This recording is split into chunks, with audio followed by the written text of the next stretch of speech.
Good afternoon, ladies and gentlemen. Guile here, and welcome back to the Forged Alliance Forever promotional series. It's 4v4 ladder action this afternoon with mostly pros, but a couple of Joes thrown into the mix there for good measure.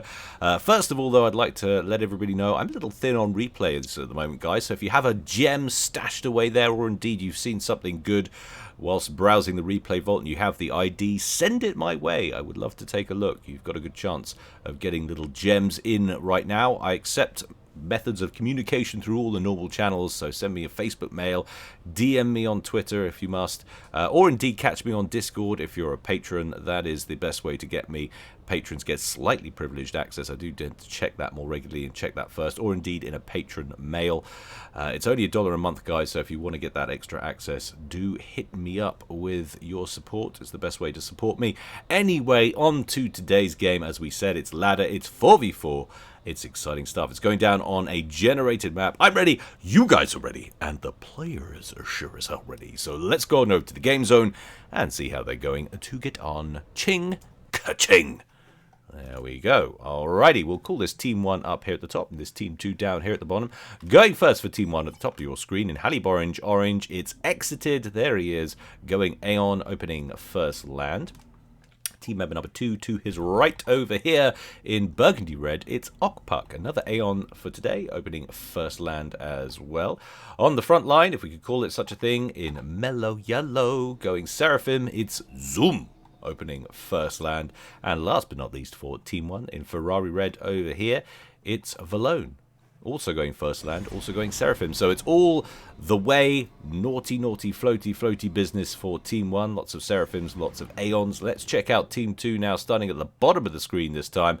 It's Psycho AD, or Psycho Ad. We'll call him Psycho because it makes my life easier. He is going first land, going Seraphim in Baby Blue. On the front line in Cyanide Cyan, our first Cybrin of the day. It's Furfur. There he is, bless him, opening first land.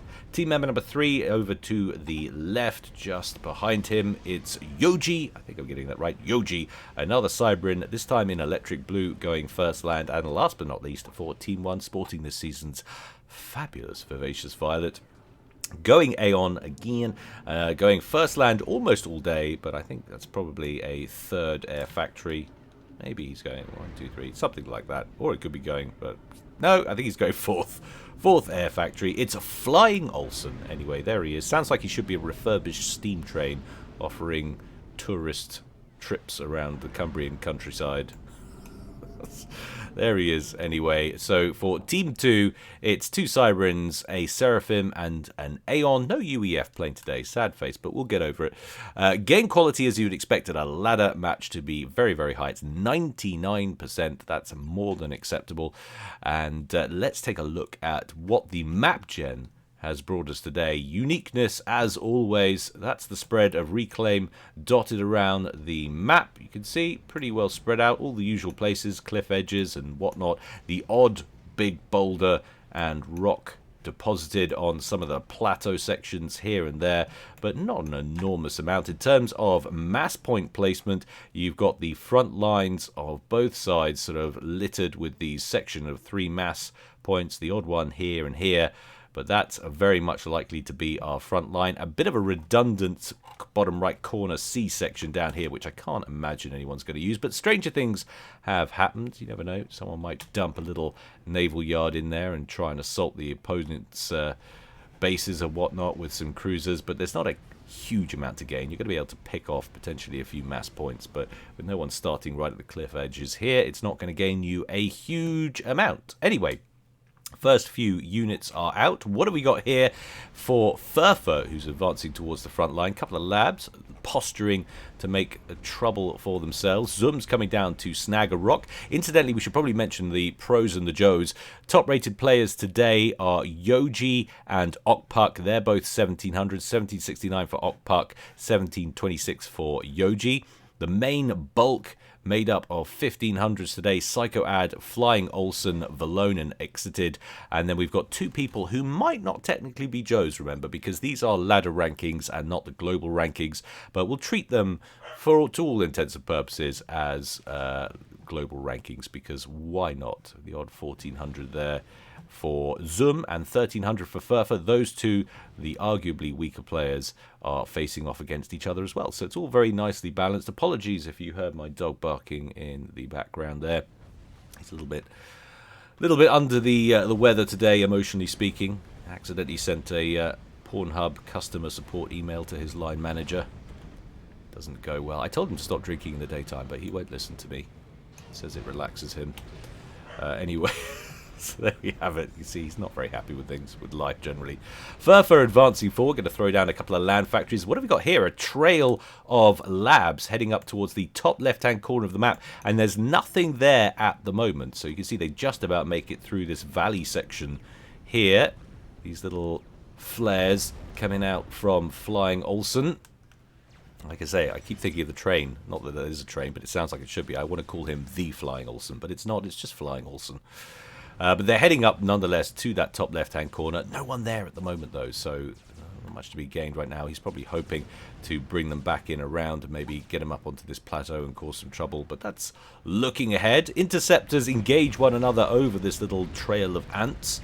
We've got some kills there for both sides, but Exited going to back up away from the fight. What have we got here? T2 upgrade on the way for Zoom. Started a land factory, but then thought, no, let's get some tech. Why not? It's very fashionable these days. But look at this. Yoji has moved up to assist FAF, who's actually second at starting his T2 engineering suite upgrade, but he's going to finish that first because Yoji directly supporting him here. Getting him up to 32% already. So I imagine that it will finish before Zoom's. Zoom's on about 45% now, but that number already surpassed. Look at that, hitting 60% there. So potentially an advantage if he strolls forward and starts laying down some point defense in here. That might make life pretty difficult for Zoom, especially since he looks like he might be going 2v1 as well. Okpuk, by comparison, is going up to support Exited's lane over here, and it's Flying Olsen who might be going a 2v1 up at the top of the screen. He's throwing down an eruptor. He's got a land factory queued up behind that, so that's going to be the forward station for him. Those early labs we saw making a right turn, but just running into superior forces over here. 3 Auroras, complete with their own intel operative there, a Spirit Land Scout running intel for them, so there's no way those labs are going to get anywhere sensitive, but they're a dime a dozen, so he won't be worried about that. But check out this little drop over here. Very saucy maneuver from FAF. Gets in a couple of skyhooks and got a whole bunch of Medusas on the ground and took out all of the core mass. Zoom now short stacking the field on 19 mass per tick. FAF, his direct opponent down here, almost up at 30 mass per tick, so well off the pace now, and being as he might be going at 2v1, he can ill afford to fall behind, that's for sure. But he has completed now his T2 engineering suite, and he could do a lot worse than to start throwing down some defenses, because he has inbound hostiles. Got the odd lab in here, few Mantis. There goes the point defense, hasn't got the time to waste on T2, going straight for T1. But that won't matter. It's exactly what he needs going off against this T1 spam. Anyway, he isn't even going to stick around to finish that. He's going to get down with the tools and shoo them away himself and then go back to it. Not a terrible decision. But we do have a Cerberus turret planned here. We're going to go to split screen because we have multiple theaters kicking off all at once. You can see Flying Olsen now coming up against Exited. Need to be very careful here because Okpuk is a stone's throw away. FAF goes straight for that Cerberus turret in the middle meanwhile, and that is going to start laying the smackdown on that recently constructed T1 point defense of Zoom's. Zoom currently on a cigarette break, not doing much of anything, but there he registers the threat. He's going to drop back. He is going to start work on a T2 point defense, but will it be enough to hold this position? T1 point defense getting outranged. That's going to go down. What else is in range of that first Cerberus turret?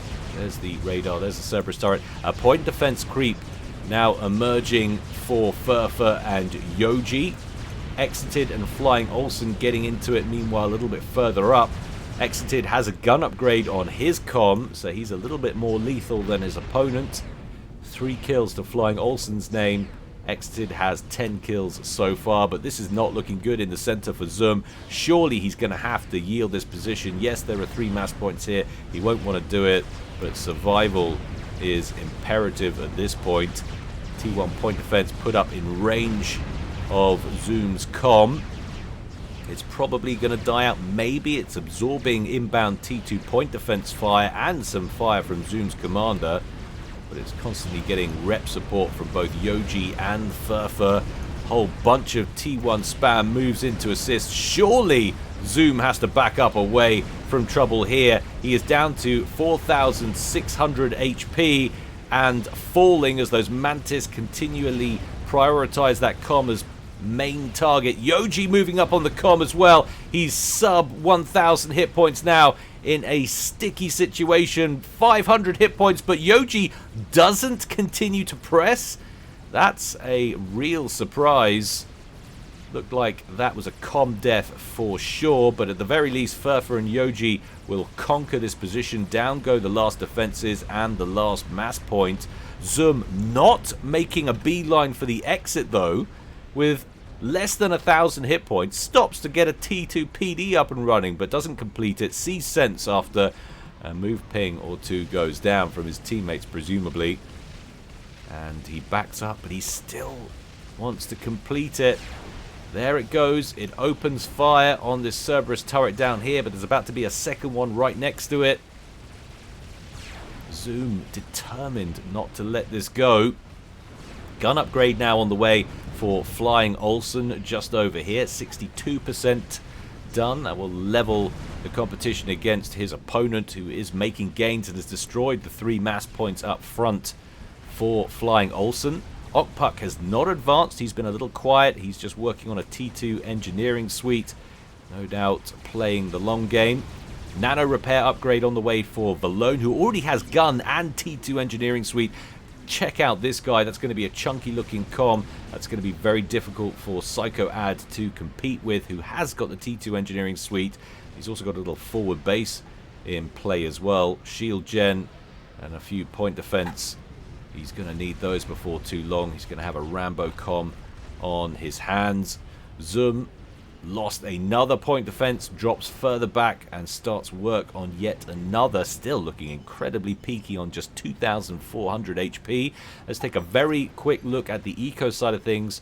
Generated eco, it's like 252 versus 282. Total eco 120 versus 115 in favor of Team 1. Let's have a look at the reclaim figures. 19k for Team 1, 16k for Team 2. So they will play a role in that disparity in total mass. And what have you? Kill loss ratio, which team is doing better? Well, Team 1, unquestionably, 2.36 versus 0.4. And yet, territorially speaking, it's looking pretty even. Although Olsen potentially vulnerable down here, but he went for double gun comm, so he, unless we've had a second upgrade from Exited, he will have an advantage now. We do have a second upgrade, but he's gone for the sensor suite, not the second gun on board. I always forget the name of the sensor suite. Maybe it's just called sensor suite. What are we looking at here? There's gun, enhanced sensor system. There it is, the RCH. So he'll have better intel, but he won't be as tough. Top left-hand corner looks like it's falling to Exited as well. Lots of spam on the ground there. They are coming against one stubborn unit of T1 PD. But Team 2 are doing better down in the middle. FAF trying to solidify his position over here now with a stealth field generator. Give his point defense some cover on the radar. Let him win out in this base war. Pretty sure damage-wise, Seraphim's point defense outrank the paltry damage of the Cyber and Cerberus turrets, so they need all the help they can get. Wouldn't hurt to get a shield up and running, actually. Some T1 bombers inbound, but look at Okpuk with a nasty handful of air superiority fighters already. We also have a bunch there from Yoji, but I think Okpuk might have a few more. He's ever so slightly ahead. 14 ASFs there for Okpuk versus 7 Gemini ASFs there for Yoji. Yoji, who has been assisting Furfa a little bit more though than Okpuk has been assisting Exited, so that's probably the reason for that discrepancy between what is two very well matched players on paper. If the ladder ranking points are anything to go by, Exited and Olsen getting into it here with hordes of spam to their name, but a lot more spam it looks like on Exited side of things. Flying Olsen absorbing fire here, needs to be a little bit careful. He's just had a rank in veterancy. He's got 8,000 hit points on the tank, but most of this spam looking for a run by here from Exited. He could get right up on the back plateau over here. He also won in the top left hand corner, so he's got a stream of units coming down which are linking up with these other Auroras. We could have a problem at the main base before too long for Flying Olsen, and that's why he's withdrawing his commander. Sticky situation brewing there potentially. Valone moved forward with his chunky looking Rambo com. Look at that gun, engineering suite and nano repair on board. And now he's got a shield gen, a stealth gen, and is throwing down some point defense tactical missile upgrade for Psycho. That could be pretty juicy if he can land some kills with those. Although we have TMD in place already. Threat anticipated from Valone. So if he wants to score any kills with that, he better not fire it over this main position. Maybe he could sneak some through, but there's not a lot to hit, to be honest.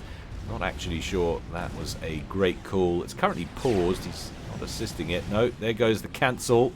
Didn't want to be rooted to the spot, especially with all of this inbound spam heading his way. Second point defense soon going to be up and running at the fringe of this shield here for Valone. Valone not choosing to move in with his commander, just sending his spam in, but is going to come over the top with a wave of Notha fighter bombers. That shield's about to capitulate. There it is. Psycho Ad now eating fighter bomber fire while Thams and Zuis roll into this forward position. There's not many of those hostile land units left, but the threat is currently from the sky, and he could be in real trouble here. 2,500 hit points, looking in bad shape. In come the Geminis, though, from Yoji to save the day. Potentially they are now tangled up in a dogfight with Okpuk's forces, and they're going to get royally reamed by larger numbers, also with a bunch of interceptors there from Valone. One fighter bomber left, connects with Psycho's comm. He's down to 1,700 hit points, and he's still alive. 150 hit points left on board that Notha fighter bomber. Oh, Psycho avoids that next bomb, starts work on a point defense. Valone sensed how damaged he is and is moving in with his commander, but the job's already done with some extra Notha fighter bombs coming in. Well done there, Valone. Psycho add the first ejection for this game at 16 minutes and 50 odd seconds. And Team 2 find themselves down a man. Furfa now potentially in trouble as 3 restorers lock onto him from Okpuk.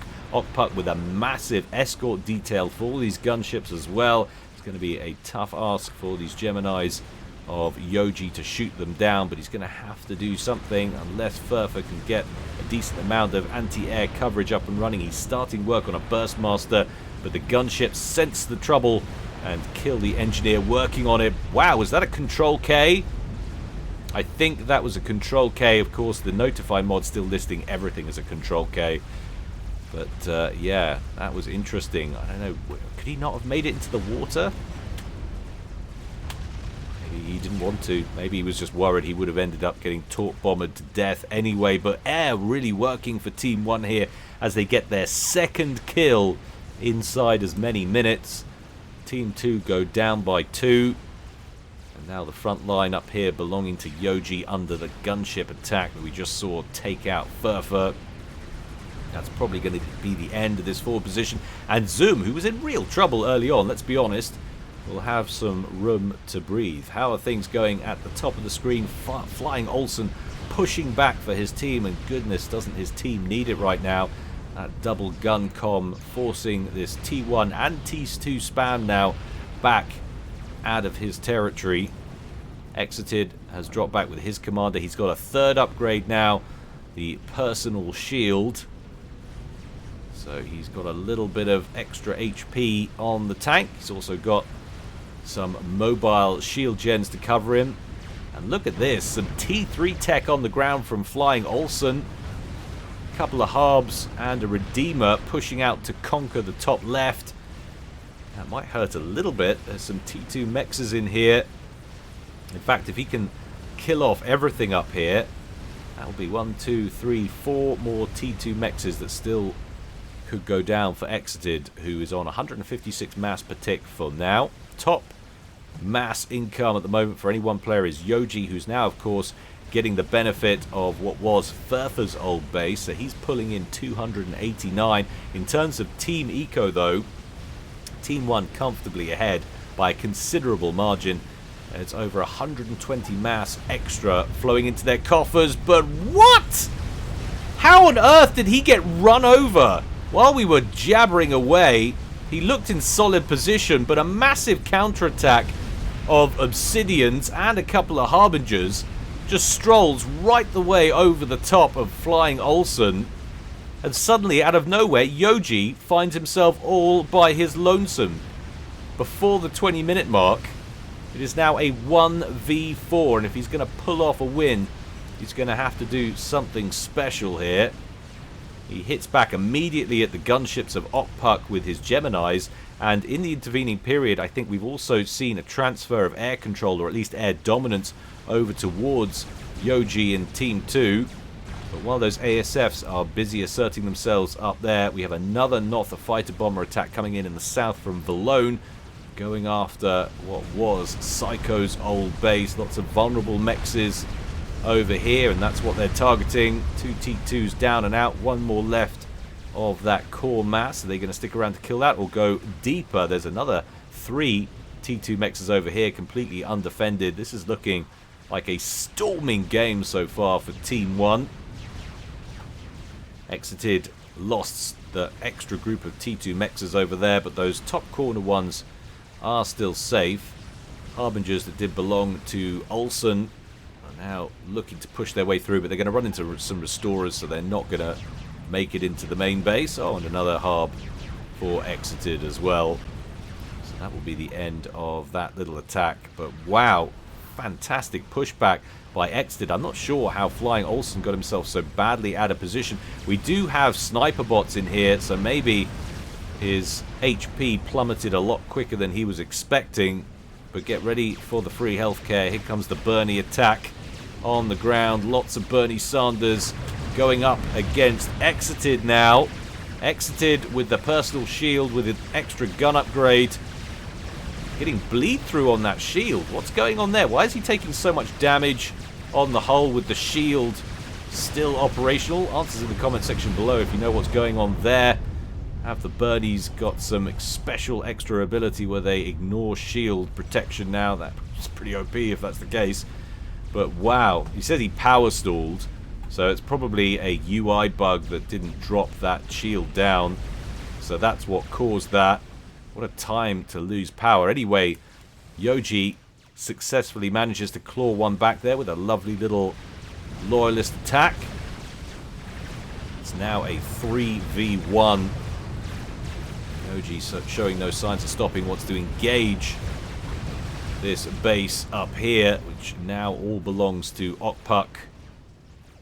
Okpuk's con over here under shield coverage, just with a T2 engineering suite to protect him on there. Little extra HP, but nothing else. He has not been a frontline comm for any of this game so far. It's fallen to others to protect the front lines. He's been very much in charge of air. Zappers presumably gone up to defend against inbound TAC missile attack. You can see a TAC missile launcher there with 6 kills to its name. Inbound TAC missiles now getting blown out of the sky. Whalers, a decent little group of whalers in fact from Yoji. Where is he headed with those? Does he still have air dominance? That's the question. He's chasing Okpuk's fighters and the gunships that are hiding amongst them. still got the numbers to hold this. There are a couple of restorers back here lobbing ordnance into the pile.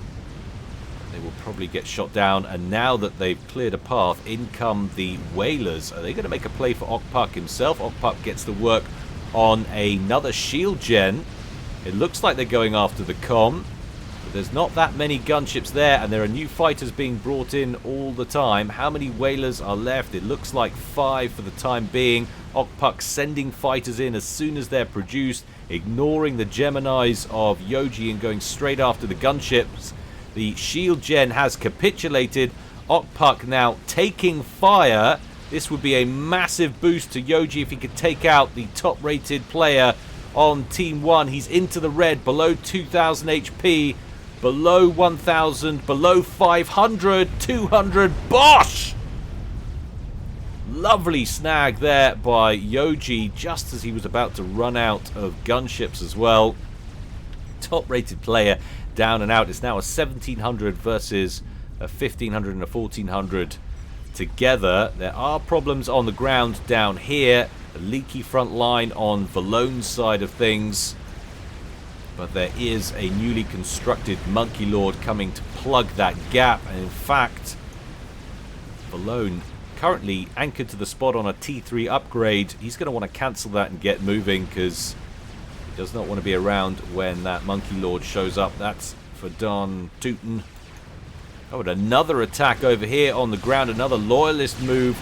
This time moving against Zoom, who has been busy tooling up this front line. That's a pretty solid fire base he's got going there, and I'm not sure that's enough Cyberian firepower to crack this nut. He has killed off the shield gen. They're starting to go to town on Zoom's comm. I think he's probably going to run out of loyalists before he can kill that off. Meanwhile, inbound Monkey Lord continues to press. Valone should be well aware of the threat here. He's got tanks moving up in this direction, getting killed off by long-range Monkey Lord fire. He should be on the move. He's not going to complete in time, anywhere near time. He's only 39% done. There's the T3 cancel. He needs to get on the road and right quick. That Monkey Lord is almost at that forward base now. There's the big laser spooling up. Shield capitulates almost instantly. Down goes the shield gen structure. Where's Valone's commander? It's currently taking long-range Monkey Lord fire in the back. It's got about 14,000 hit points on that comm. That forward base still has several T2 point defense to its name as the Monkey Lord goes moving off in Valone's direction.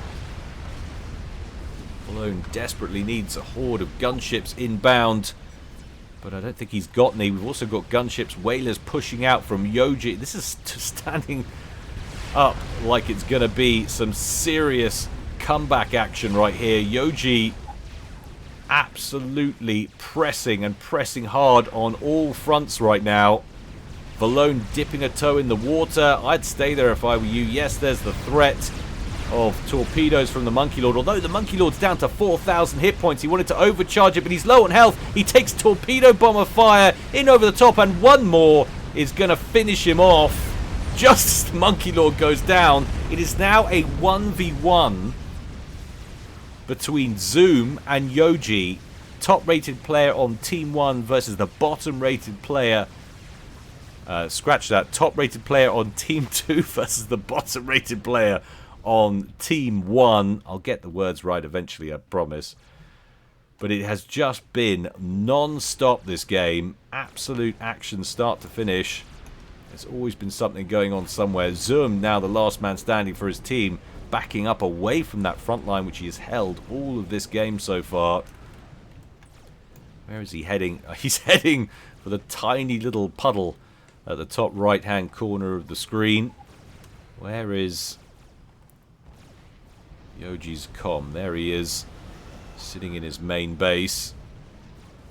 But he may be the bottom-rated player on his team, but he's got a lot more resources to work with. Look at this, 686 versus 335. It is now brain versus brawn, I think it's fair to say.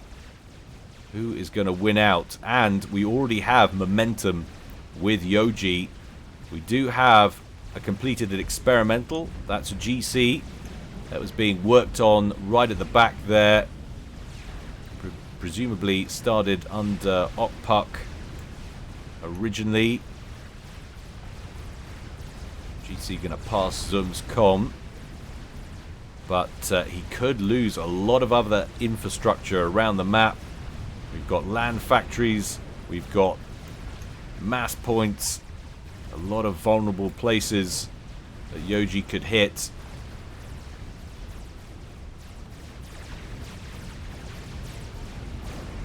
FAM's pushing up through the middle now. Right-hand flank almost completely exposed. But we do have an Ithota, so we've got a GC in the center and a Ithota moving to covering the right flank. Left flank wide open though for Zoom. He's taking catastrophic losses up in this quadrant. Might be able to source enough harbingers from this T3 land factory, although it's currently not producing anything. And there is this whaler gunship threat as well. But he has a decent amount of air superiority fighters. How important is that going to be, I wonder? 115 ASFs for Zoom. We have multiple brands of ASFs for Yoji. 40 Seraphim ones, not going to try and pronounce that name. And 38 Geminis for Yoji. So air dominance with Zoom. So Yoji's not going to be able to just bring these gunships to bear on these experimentals and expect them to win out automatically. We do have one fresh Monkey Lord back at base, which could be used to defend. He's going to want to try and get damage on this inbound GC ASAP. Might have to throw away his fighters to do it, because those gunships, I think, are going to be instrumental in that base defense. Meanwhile, forward momentum still continues in the top right. Zoom losing T3 Mexes over here. T2 PGen surely going to go down, and the Hydro. Strap Bomber over the top. Might thin this crowd out a little.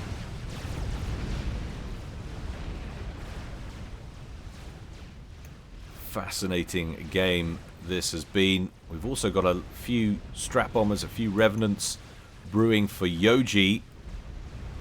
He's leaving this awfully late, but he doesn't want to incur the wrath of Zoom's air superiority fighters before he has to. And that's a really unfortunate pass. I don't think any of those Revenants got a bomb away. No, they didn't. But now they have found their target. In come the fighters. They've caught 3 Revenants napping up here. There are the whalers. There's the Monkey Lord. GC not getting in the mix. He is facing a large battery of Cerberus turrets down here. Did an unnecessary turn. Has engaged the Monkey Lord. In come the whalers. Yoji has to throw them away. He's not sending his ASFs immediately. Down goes the GC. The Monkey Lord, crucially, still has 15,000 HP to its name. And he's got a horde of spam to assist him. And he's got a nice mass present delivered on the front doorstep. He's also got a handful of Harbs still in the backfield making a nuisance of themselves. Although gunships, T2 will be dealing with those. But check this out. Zoom with a Tsar. 30k complete of 40,000 hit points. So crossing over the 3/4 done threshold. Apologies if you can hear my little ones nattering in the background. It is the weekend. I've tried sending them out to work in the local coal mines, but social services are getting upset with me. Apparently I have to keep them at home. This is interesting now. It's chicken with a whole bunch of Othams. It's a lot of firepower. Vulnerable against air. No flak being brought in. But it's like he was waiting for the maneuver. And there is the maneuver. He knows where that Monkey Lord is going. It's going north with the spam. Yoji going on the attack. How far done is the Tsar? The Tsar is complete. Yoji might not know about this. So maybe the plan is kill off the Monkey Lord with the Tsar and just get this group of land forces, this experimental, in somewhere sensitive, and get the job done. He might not even need to go near this newly constructed battery over here. If he can get in against the main base, he might be able to put Yoji to bed once and for all. Here comes the Tsar. Yoji's going to have to throw his fighters away to shoot that down, if he even knows it's coming. There it goes. Tsar opens up, hoses the Monkey Lord with his mighty nozzle. And what a nozzle that Tsar has. Bosh! There it goes. Lovely fighter screen out from Zoom, keeping those Geminis at bay. All of that spam now vulnerable to that Tsar. No T3 anti-air in the mix whatsoever. Chicken moving in towards the main base. Fighters getting to it. That's going to go better for Zoom. We saw he had the numbers. Air control now completely with Zoom and Team 1. That attack will claim some outer defenses in the mid, but he won't be worried about that. The Tsar should be able to kill off this massive stream of inbound Harbingers. That's so much firepower that Yoji cannot hope to keep alive. And now that Chicken marching straight into the main base. Found his ACU and kill with Tsar, says Falone. He means find. Yoji moving out away from his main base. That Ethota marching into it. He's taking the odd bit of point defense fire, but it's not going to work out. And there's the Control K from Yoji, who capitulates at just 35 minutes. But goodness me, didn't a lot happen in that 35 minutes. And yes, he started with a much larger piggy bank, but didn't Zoom do well to close that out against Yoji, a 1700 ladder rated player? And didn't Yoji do well, who was left all by his lonesome? His teammates all capitulated, but he managed to claw it back, didn't manage to complete the comeback. But what a fascinating game. I hope you agree. I hope you enjoyed it, guys. Always more from me to come in the future. If you want more immediately, though, and you're not currently subscribed to the Patreon, guys, do check that out. A mere $1 a month. I try to upload every single week over there as well. So go check it out. Link in the description below this video. It really, really does help me. Until next time, though, guys, stay well and stay safe. This is Guile, signing out.